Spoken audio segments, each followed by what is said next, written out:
Hello, viewer. How are you doing? Thanks for joining us. You've just tuned in to Phil and Ben Full Record Jacket. What did you do that for? You may need to check your head because Very 90s, Phil. we are I going to like that. give some dry commentary on a year that, well, it may At my make shorts. it could cause you to rage against the machine. It is the chronic year of 1992. It's not manual, it's automatic for the people. For the people. I'm I sure like that, Phil. there's many other 1992 albums that I could have worked into that, but we'll funny leave you it there, mentioned shall we? It's funny you mentioned the Chronic. I was listening to the Chronic this week in the gym. So you didn't forget about Dre then? I didn't forget about Dre. I remembered about Dre, and I quite enjoyed it. I don't think I liked it as much as I did the De La Soul album, but I did enjoy it. And that is the only album from 1992 I've listened to this week because we haven't yet started off our delve into 1992. Well, Dr. Dre's prescription worked for you then, by the sound of it, and that is one of the most. I think that's the most highly acclaimed hip hop or rap album of '92. Yeah, it's good. I can see why it is. Yeah. So we are here, of course, in the third month, and can you believe we're the third month of the year? So it's the third year in our 1990s album series. So It is. we started in 1990 in January. So now it's all but confusing, really, isn't it? We're in the third month, but with the year ending in 2, but that's the third year of the 90s. Yeah. So, 1992. So what were you doing in 92, Phil? What was I doing in 92? Nothing very interesting. I was doing my apprenticeship, and I also was listening to various music, some of which came out in 1991, I have to admit, and a lot of the music I listened to was also made in the 1960s and the 70s, and I'm not surprised. I was getting into the Beatles, and I was getting more into the Beatles, and I was getting into things like deep into the Beatles. Yeah, things like Jimi Hendrix and Bob Dylan and all that kind of stuff. But I did try to keep up, you know. I went on holiday to Cornwall. I may have been pretty old, you know. I may have been 20, but I wasn't quite past it, you know. I was still hip to. Were you hip 20 in 92? Well, I was at the end of the year. I was 19 for most of it. Blimey. I turned 13 in 92. Yeah. Went on holiday to Cornwall. It was the Summer Olympics, wasn't it? It was the Barcelona Olympics with Freddie Mercury and the opera lady doing Barcelona. Yeah, I can't remember anything else that happened in 1992, to be quite honest with you. A gallon of fuel, Phil, because I've done some research. Yeah. It's £2.13 for your 4.564 litres or whatever it is. And the average house price in the UK was £68,634. Wow. And Bill Clinton was elected the 42nd president of the United States of America. Okay, right, yes. And a musical fact, America voted for either a young or an old Elvis Presley to be used on a postage stamp. And I know postage stamps aren't that shape, but that's what I'm going with. It was a triangular postage stamp, okay. Yeah. Was it young or old Elvis? I don't know. Shall I find out? Well, yeah, that's the most important fact about 1992, so we need to find it out. So, yeah, have a look. Elvis Presley. Presley postage stamp. Was this how to get your letter returned to sender? It was. With that stamp on it. It was a mixture of, by the looks of it, I would say it's more younger Elvis. Yeah, there you go. Yeah, that's sort of... definitely younger. There is one here. I don't think I can... Can I make that? There is a slightly... I mean, some of these don't look like Elvis, but that top one's a slightly chubbier Well, the Elvis. top left's 50s, top right there is 68 special. There's the bottom one's the 70s one. So they covered all bases, really, didn't they? Yeah. And I Yeah. know what music you were listening to in 1992 as well, Phil. Have you hacked into my Spotify from 1992? You were listening to the Bodyguard soundtrack. Was I? I may have been, because I think maybe my sister would have been listening to that, so I probably was hearing that. Yeah. What was on that? I don't even know what was on it. I'm really. We're now going to go down a rabbit hole of looking up. Well, Whitney Houston was on a few songs on it. I can't remember what other artists were on it, actually. I know she sang. Oh, here we go. I've got it here. Here. I've just brought it up. It's actually in the 100 greatest albums of 1992. I'm just trying to see if right. It was one. Obviously, it's one of the best-selling albums of 1992. Bodyguard. I've only ever seen the film once. Have you ever seen the film? I've seen bits of it. I don't know whether I actually saw it. I don't know whether I've properly seen it. It's got a lot of Whitney. Yeah, it's got a lot of Whitney Houston on it. Yeah, there's a lot of Whitney Houston on there. She sings "I Will Always Love You" on it, of course. She also does a version of Chaka Khan's "I'm Every Woman" on there. She does do "I'm Every Woman." Yeah. That's the only one I can remember. I can't think who else appeared on it. Well, I'm looking at the review scores here. Bear in mind, I've just read one article that said it was in the top 100 albums of the year. It doesn't. Rolling Stone 2 stars. Rolling Stone Album Guide 2 stars. Q 3 stars. USA Today 2 stars. Entertainment Weekly a B. An NME 4 out of 10. But let's have a look at the. I'm kind of wishing we hadn't gone down this now. But I know that our indie rock fan viewers and classic rock fan viewers really want to know all the tracks on the Whitney Houston. Oh God, it's movie got Kenny soundtrack. G on there. Oh, you just knew he was on there. It was 1992. That was peak year for Kenny G.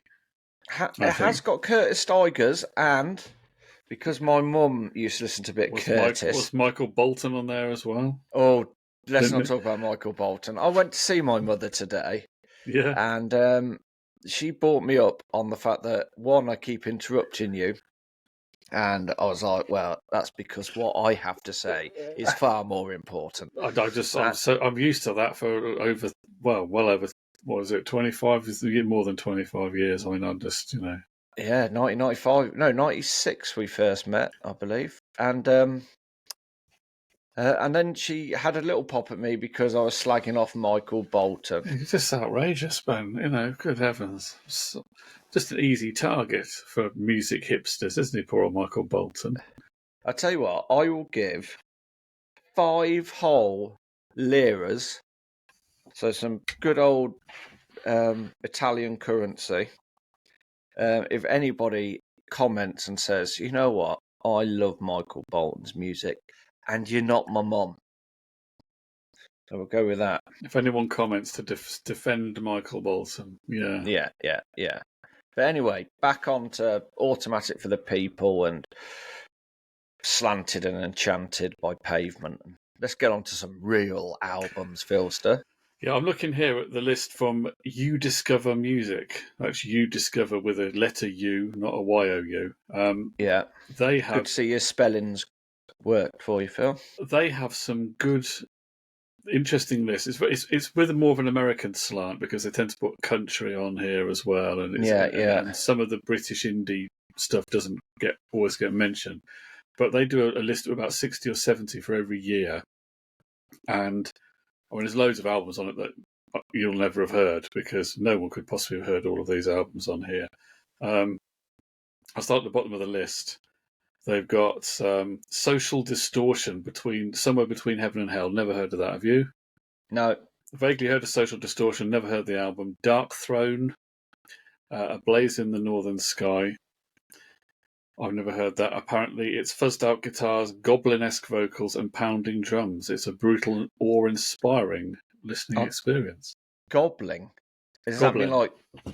As in like hobgoblin little creatures. Oh, right. I thought you just meant like eating food quickly. See, they've got country on here as well, Reba McEntire, and then they've got the Rollins Band, Henry Rollins, and then a veteran jazz singer, Shirley Horn, as well. So it's a real wide range of stuff they put on here. I have noticed one thing, though, Phil. Yeah. And it will become an elephant in the room if I don't address it. Yeah. Guess who released an album in 1992? Well, I'm just looking at this list here. Billy Ray Cyrus released an album in 1992. Yeah, because didn't Achy Breaky Heart come out in 92? That Oh, by was the way, that's that why I'm wearing year. a hat. Look at my... Now they've put him on here. They say it's an album of well-executed pop country tunes. Well, didn't see maybe it that. is, but it's also got Achy Breaky Heart on it. Can that really be allowed? But they No, put it at it's number awful. 62. I mean, I'm well, yeah, okay. What else came out in 92? Was that not I'll the one tell you you- were thinking of? No, what came out in 92? One of my favourite artists of all time released what I think is their second album. And to be fair, I love the debut album so much. And it's the album Apollo 18 by They Might Be Giants. Oh, right. I've never heard that album, I must say. No, I tell you what, Phil, a little fact for you. You're never I going to will hear never hear that album. You might do, because I might take you for a drive somewhere and put it on and Oh, like you did when I was 16. Yeah, and not let you out of the car. I'm just having a look here through this list that I'm looking at. I'm just going to go down from... It starts off at number 100, Homebrew, Nana Cherry. I kind of remember that album when it came out. I remember it coming out. I don't remember it. I've never heard it. I don't No. think what the single was. Oh, was it around 92 she did that? No, that was 94 where she did that 7 seconds, wasn't it? 7 seconds away. I think that was a bit later. It was certainly in the 90s, yeah. But They May Be later. Giants came in at 93 on this list. And then I'll go up through this. I'll see if there's any that prick my attention. There's one that I had at the time, and I saw her on tour for this album, and that is Suzanne Vega, 99.9 Fahrenheit. That was the one I was just looking at. Yeah. So, I tell you, Shakespeare Sisters, Hormonally Yours. I remember that. I remember when that came out. That wasn't a bad album, if I'm honest. Now, here's a band that I got into a little bit after this album came out. I didn't know of them at the time, and that's an American band called the Jayhawks. Have you heard of them? Yes, I have. Is that the Hollywood Town Hall album? That's Hollywood Town Hall. I tell you, there's a band on there I wouldn't mind listening to because because it wasn't my scene. But the Orb released UF Orb this year, and I think I might enjoy that more as I've got older than I would have done. Yeah. When I was younger. I might be more open to it now than I was then. Ugly Kid Joe had an album out, not my... 4 Non-Blondes. I was reading something about 4 Non-Blondes the other day, about that What's Going On single, and oh my God, I've never seen such a critical takedown of a song in my entire life. Well, they did split up right after making it, didn't they? Yeah. And then, there's one here that I've just noticed one. I didn't realise they were around this early, but number 57 on this list is Bare Naked Ladies with their album Gordon. Now, I thought they were a sort of mid to late 90s band, so that's... They obviously started a bit earlier. That's taken me a little bit by surprise. Peter Gabriel's Us album, I've got that one. I quite like that album. And TLC as well. TLC had an album out as well. I don't mind a bit TLC, as you well know, Phil. Yeah, some of the indie rock type bands, Sonic Youth, Dirty, the Lemonheads, It's a Shame About Rage. Remember that? The first album by the Lemonheads. Evan Dando. And Blind Melon's debut album. Do you remember Blind Melon? Blind Melon. They did a song called No Rain. I do remember. Do you know what? Blind Melon, I think when we were doing a bit for the One Hit Wonders, they came up on something. And I do remember, I remember the song, their hit single. House of Pain was out in 92. Yeah, Blind Melon is the band where Shannon Hoon, the lead singer, died in the 90s. But he had been on... Do you remember Don't Cry by Guns N' Roses? Yes, yeah. He's on the backing vocals on that. Oh, is he? Oh, There is an album on here, Phil, that we should maybe give some attention to because the guy is local to us or was local to us, and that's Spiritualized and Laser Guided Melodies. That's right. Yeah. What's his name? Ben Spaceman or something like that, is it? Now you've said that, you've completely thrown my... No, Luke. Is it Luke? Oh, my mind's gone blank on him. Spiritualized. Here we go. Let's see the I cranium at work. I know his name, but I can't. Well, I'm going to look it up because more than anything, I like seeing you crumble at the fact that... Now, an artist I wasn't into at the time, I've since listened to him more, and he is one of the greats. It's Tom Waits. He did Bone Machine in 1992. Oh, yes, yeah. I'm just filling in while you're doing this. In the pop area, Annie Lennox did Diva. Do you remember that? Walking on Broken Glass and Why? Yes, yeah. Jason Pierce. That's it, Jason Pierce. He was in Spaceman 3, wasn't he? Because he does go by the name Jay Spaceman. So I wasn't completely wrong with with my thing there. Yeah, that Annie Lennox album seemed to be massive in '92. Annie Lennox seemed to go through this period of being just absolutely huge. Yeah, I think that is her commercial peak as a solo artist. I think. I don't think she's done anything else that's been as big as that since then. I think of, and I think that was, I don't know how that compared with Eurythmics at their peak, but it seemed to be about on the same level, didn't it? But, yeah. Oh, she just seemed to be massive for a couple of years. Yeah. Oh, there is one on here for you though, Phil. Yeah. Because every year we seem to have come across an MC Hammer album. Well, this is even better. Yeah. Because these guys are going to make you jump. Is that Chris the House Cross? Chris Cross. No, House of Pain was out that year. House of Pain was out that year, but it's totally crossed out by Chris Cross. Now, do you know what? I can't remember now whether I have seen Chris Cross or not. Oh, didn't you say they supported Michael Jackson or something? Well, I can't remember whether they supported Michael Jackson or whether their record was just played before the Michael Jackson concert and people jumped around to it. Yeah. I can't remember now, but I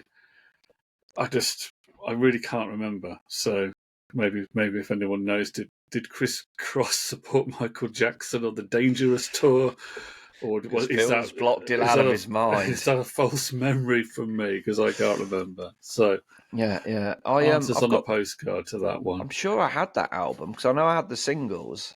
I've still got the singles on CD because one of them passed away sadly. I don't know if it's Chris or Cross, but it was one of them anyway. He's been crossed out. Sorry. He's been totally crossed out, yeah. Sorry to all the Chris Cross fans out there. Oh, God, there's an album here, SWV. You remember they had that? Be right here, right here. Yeah, didn't that, talking to Michael Jackson, is that the one that sampled Human Nature by Michael Jackson? Yeah, I think it did. Yeah, I think it did. Hated that. Now you hated SWV. You're the hip hop guy now in our duo. I've gone hip hop. You've totally. I've gone for that sort of Eminem look. Well, do you remember this band? Well, you will remember this band. Now I think they're American, but I believe that they were actually more successful in the UK than they were in America because they had at least 2 or 3 hits, I think, in the UK, and they only had one song that was a big hit that's well known in America. They're sort of considered a one-hit wonder in America. And I think the song, I may be wrong on this, but I think the song that was big in America was Mr. Wendell. That does ring a bell. And in this country, they had a hit with that, but they also had a hit with People Every Day. I remember that was definitely in the charts. Yeah. And there may have been another one as well. And I'm talking about, which band am I talking about? I can't think what they're called. It's Arrested Development. That's it, yes, yeah. They were named after you, basically. And 3 years, 5 months, and 2 days in the life of. That's the name of the album. Yeah. Well, you've got to listen to that one because you're the hip hop hip hop good Yeah, dude. I don't mind. I think I've got an Arrested Development album somewhere. It may be that one, but I'd have to check. I So would if have I thought do, I will that do would be. Crisscross on that one, just to sort of, You do that. yeah. And then you have got a little bit. I'm just looking at this list. You got Prodigy. I can never say it. You say it, Phil. Prodigy. The Prodigy. Their Experience album. Yes, that came. And Erotica, Madonna came out in 92. Yeah, I'd forgotten that. Yeah. Yeah. And there's an album here. I'm sure I've seen it in the list that I want to listen to. Oh, it's the new Miserable Experience, the Gin Blossoms. Mainly because I quite like the name. I have heard a few of their things before, but Now, talking about old rockers, but old rockers were being a bit mellow this year because Eric Clapton did Unplugged. Do you remember Eric Clapton's Unplugged album? Neil Young did Harvest Moon. Yeah, for some reason, I always think of Harvest Moon as being like a 70s album. Yeah, well, his Harvest was in the early 70s. That's probably why I get them confused. That's why you're getting them confused. And then talking of bands that sound a bit like old rockers, the Black Crows. Do you remember they did the Southern Harmony and Musical Companion? Yeah. Well, you had Bon Jovi as well, didn't it? Wasn't Keep the Faith 1992? That's right. No, that was Bon Jovi's answer to...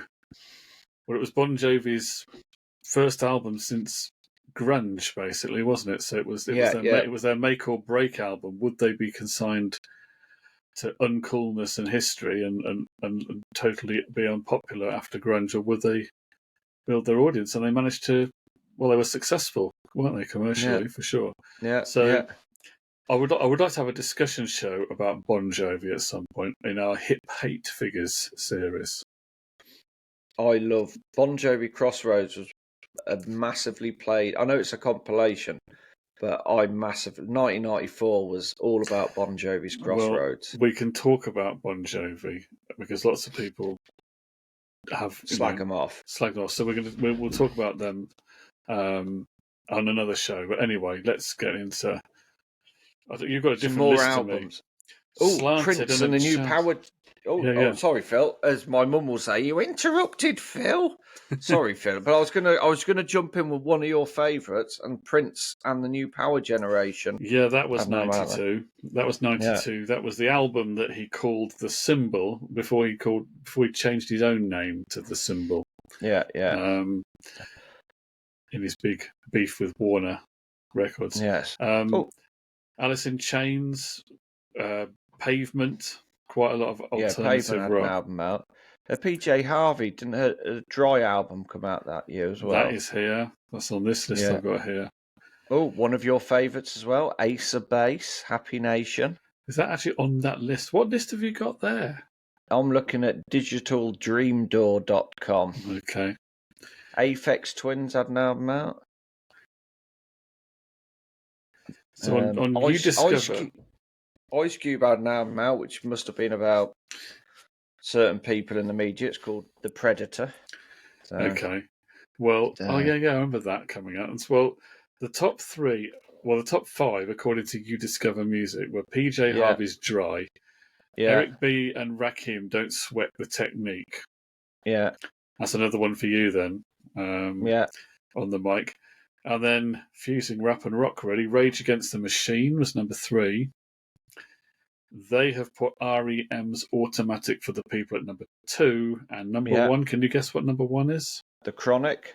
It is The Chronic by Dr. Dre. So, would you like to know my top 5 list in here? What have you got on that one? This one is at 5, Unplugged Eric Clapton. Okay. At 4, Dirt by Alice in Chains. At 3, Rage Against the Machine and Rage Against the Machine. At 2, Automatic for the People, REM. But can you guess the number 1? Is it something hip or just something that was very popular and sold a lot of records? No, it's something hip, and you've already mentioned it because it's your number 1 as well. It's The Chronic by Dr. Dre. Oh, okay. Yeah, well, do you know what? I've never listened to The Chronic by Dr. Dre. Well, I have. I listened to it this week. And is it musically good? It is good, yeah. It is good. Once again, it doesn't sound dated, a bit like the De La Soul albums. I think that's the mark of any quality album is when it doesn't sound dated. Yeah, okay. I need to listen to that. Now, would it hold my Yeah. attention then? Is it up there with Public Enemy's Fear of a Black Planet? I would say so, yes. On a Is it par, if not is a it little bit better, maybe. is it a bit more mellow than the Public Enemy one? Is it not quite Yes, so in your yeah, not so yeah. in your face as Public Yeah, Enemy? it's got a bit more of a pop sort of, not pop, but you know what I mean. You know, it's obviously angling a little bit for the mainstream and stuff like that. So, but weirdly, 2 albums I want to listen to. One is a hip hop album, and that is Bizarre Ride to the Far Side, because I remember in the 90s, late 90s, I had a couple of Far Side albums and singles, and I never did listen to the albums. And the other one is the one that I told you about the other day, is Tori Amos's Little Earthquakes. Yeah, that's certainly a great record. It's a landmark record, I think, for women singer-songwriters. So it's kind of, if we were doing our sort of, and what we might call it, I don't know, female empowerment records or whatever, you know, that kind of thing, that would be a contender to go on that list. But yeah, it's an interesting one, the Tori Amos album. I had it at the time. I still got it. I have never listened to it. Obviously, I think, has it got Professional Widow on it? No, that was from that. Is that the following album? You're thinking of the dance one, aren't you? That was remixed with the dance one. Yes, yeah. This is was it the white? Is that a white? There was cover, didn't it? Under the Pink was her second album. The front cover on Little Earthquakes was mainly white. White, she's in a little wooden box with a little piano, and like she's locked in a little wooden box. Yeah. So I'm going to be quite interested by that one. So I do kind of like Tori Amos because she's quite weird. Yeah, she's very good lyrically. She is a bit weird. She's very good on piano, of course, and she's this debut album. There's definitely a Kate Bush influence on it. Yeah, she is very much a sort of. You can tell that she's very much a Kate Busher. Does that make sense? She's that kind of arty singer-songwriter. Yeah. Unusual stuff. I used to actually had some of the B-sides from that album as well. Check you. And she did a cover of Smells Like Teen Spirit, which is basically just a mellow piano version. So it's kind of like what Ryan Adams would do, but with an acoustic guitar. Right? If you can imagine that. But then also, I think she covered a Jimi Hendrix. Did she cover The Wind Cries Mary, or does she refer to it in the song? There's a song maybe where she refers to it, but some of the B-sides were good as well. I haven't heard them in years and years. I must... See, I think with Tori Amos, for me, falls into a bracket of, you know, you get these artists, a bit like Seal, Tori Amos, where you don't... They seem to be massive, but you don't really hear much about them. Yeah, they seem to have this sort of real sort of they have a big fan base, I think, and I think that's how they carry on. They have I think she's 60 now, Tori Amos. I guess she probably is. I know that album was not really her proper debut because she did do 2 albums before that. Yeah, and one of them maybe was with a group. I'm pretty sure that she had an album or a band called Why Can't Tori Read, which seems a bit, I think she was somewhat embarrassed by. So Little Earthquakes is really is what she likes to think of as her official debut as a singer-songwriter. Yeah. But so shades to Kate Bush, shades to Joni Mitchell, sorry. Definitely. I could just get you now, can't I? Each time you're interrupting me, Ben. I got my...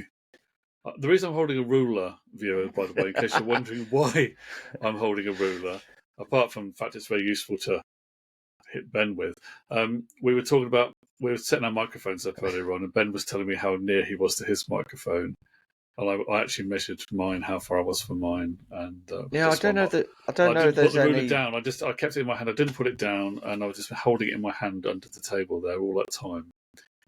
So you didn't know I was playing with my 12 inches under the table, did you? There we go. I didn't. No. So, I'm just having a look, see what I've got in my table. I've got a little desk here that I sit at, and in it, I've got a Fire Stick remote. the stand for my mic if it wasn't attached to the desk, the broken piece off of a pull cord. Don't know why that's in here. The bathroom lights, yeah. Yeah. A blue biro, a black biro, and can I say, as you can see on there, actual research for our shows. I think no one is going to believe that we do research for our shows. Well, we don't. We don't actually do.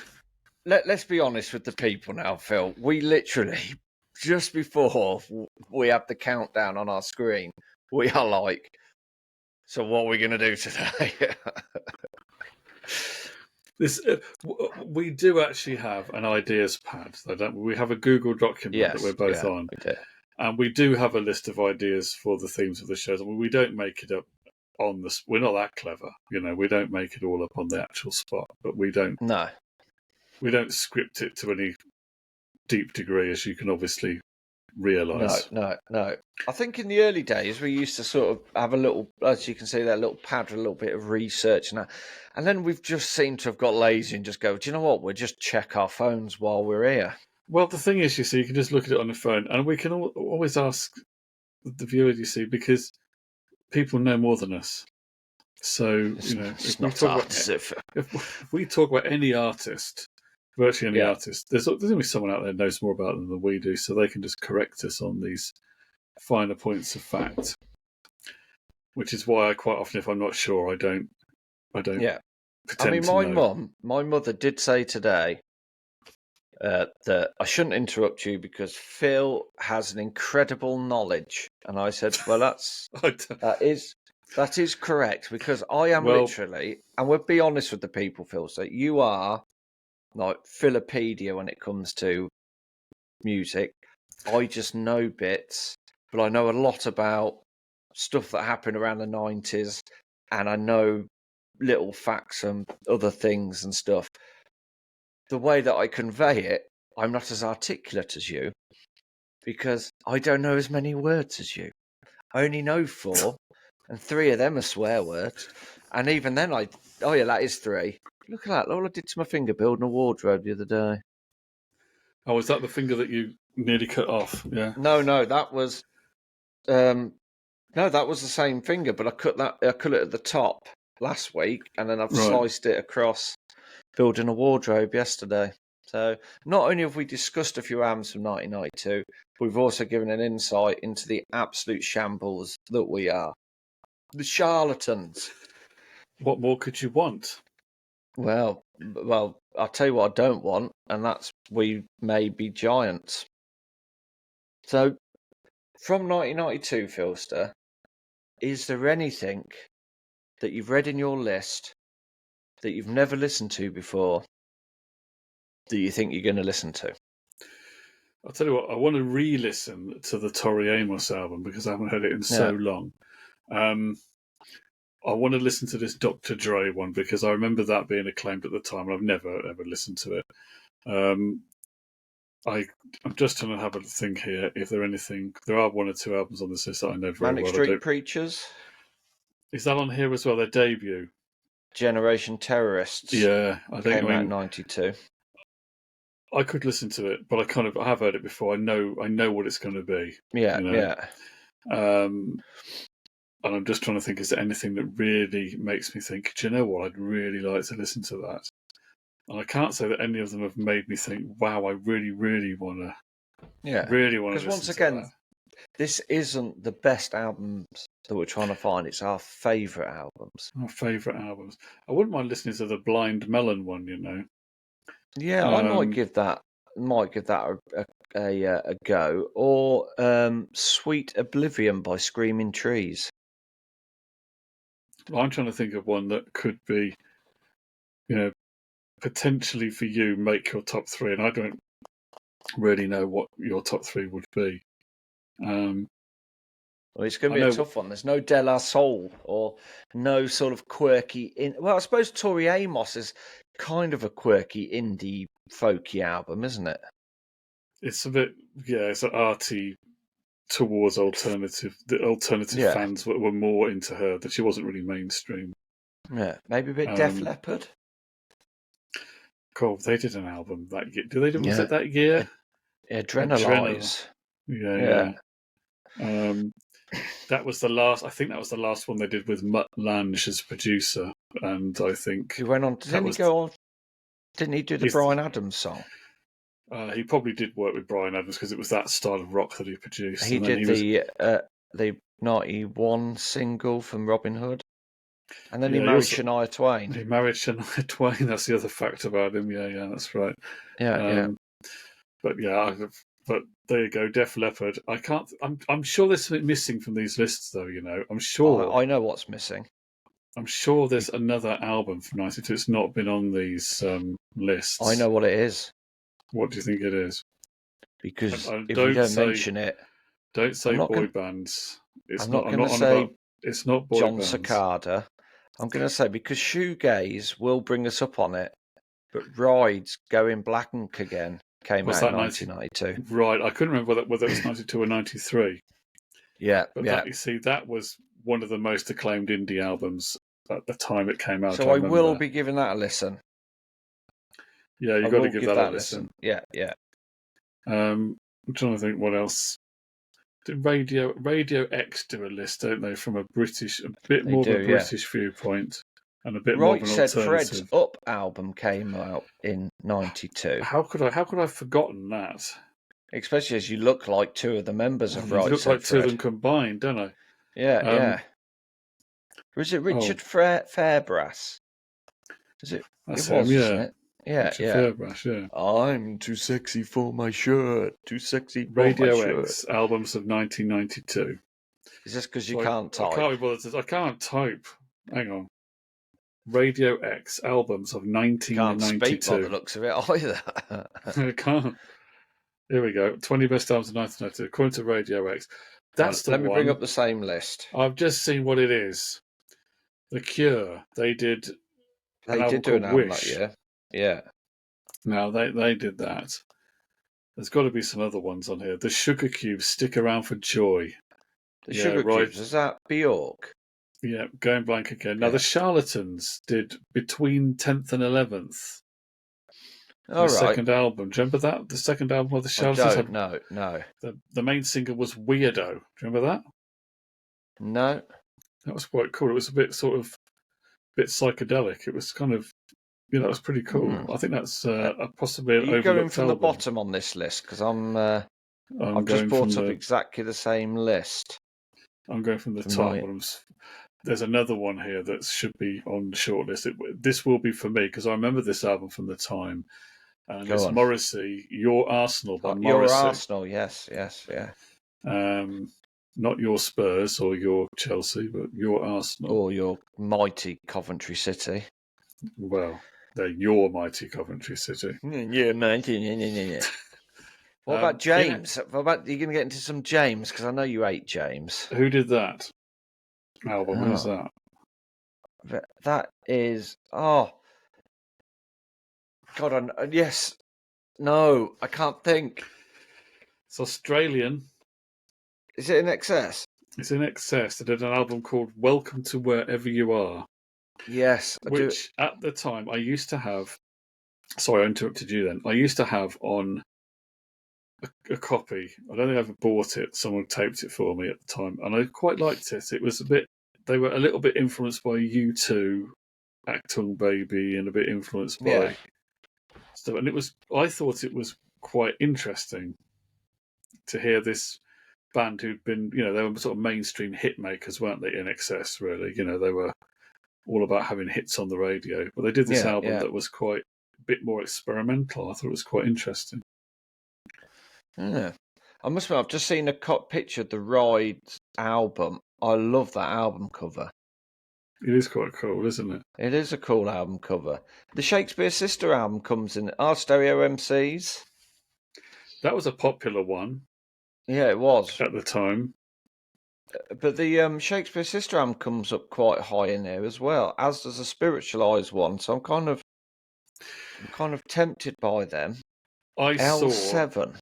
Bear in mind that Radio X, what you're seeing on Radio X list is not ranking, it's just the order Yeah, they in came out order. that year. Yeah. Who are L7? L7, that was an American guitar band, sort of indie rock, mainly women. I think they were may have been all women, Yeah. but they certainly was fronted by women. Faith No More, never really got into them. Yeah, they were quite big at the time, L7. They were a bit like, do you remember Veruca Salt? Yes, yeah. They were a bit like that. Yeah. Kind of grunge Paul American. Weller had an album out. The Shaman. Yeah.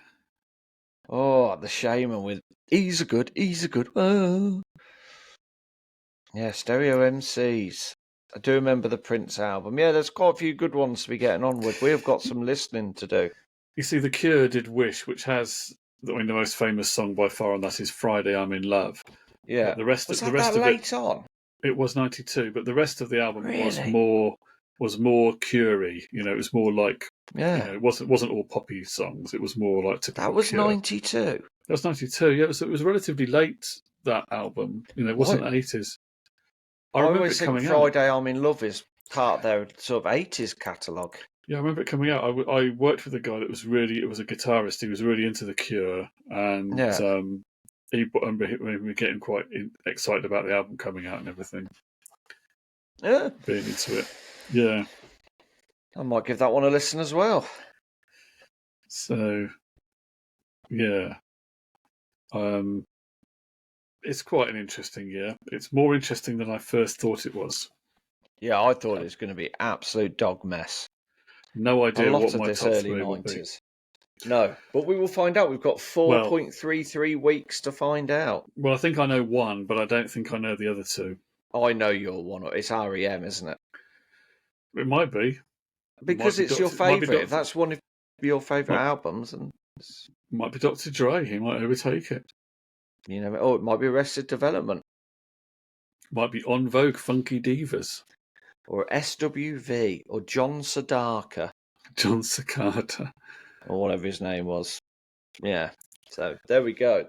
So, 1992 is upon us.